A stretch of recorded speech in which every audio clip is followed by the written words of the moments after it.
How's it? Welcome back to the channel. So quick update on my posts, because I know they have been slacking here as of late. Just got super busy with work, and then I ran out of my backlog of videos to post. So I haven't been posting anything. Plus I really am trying to stick to James's book, The New Frontiers of Lucid Dreaming, and finish that up before going off on some other totally different topic. And then also, like, I got to the end of the parts that I've read of James's books. I gotta like reread more before making more videos on it. So anyway, yeah, so that's what's been up with the delay here. Although I do have a bunch of vacation time or PTO here coming up. So aside from playing a whole bunch of Modern Warfare 3, which I definitely will be doing a whole shitload of, I also plan on, getting a good backlog of videos, getting as far through James's book as I can, and then I can just post those when I get back to work. Because when I do go back to work after my time off, I will be, again, extremely busy.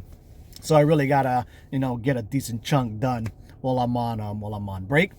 And then just to make this video not super short and pointless, I thought I would share something, another benefit I found to my at-home cold plunge setup that I got.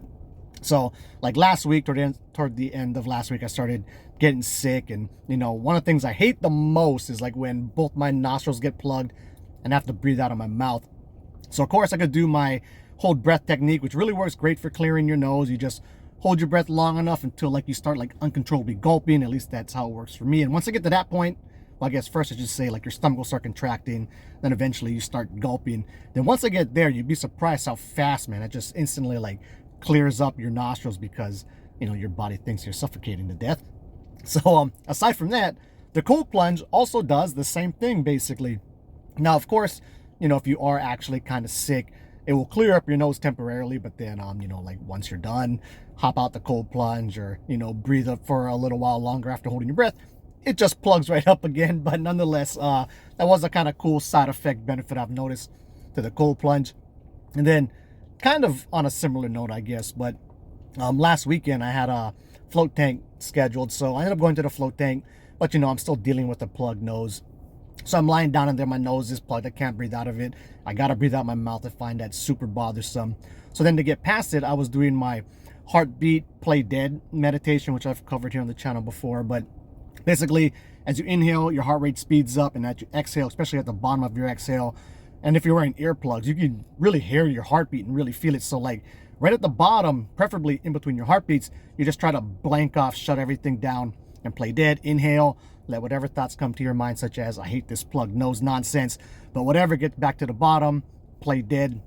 So that worked great for me in the float tank. It got me to clear this bothersome thought about my nose being plugged in there.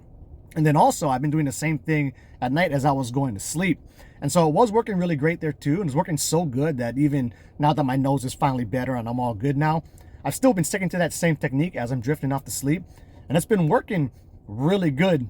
So of course I'll do that in the beginning until I start to see these hypnagogic images come on. Then I'll kind of switch over to watching that, and then playing that for a little bit, and then eventually just lose conscious awareness in there as well and drift off to sleep as we typically do. But yeah, so that's that. I'd say give me at least like a week or so before you start seeing more regular, consistent content being put up, because at least for the first few days, like once Call of Duty drops, I will not be making no videos. I will not be reading no books. All my free time will be devoted to getting my ass kicked in multiplayer.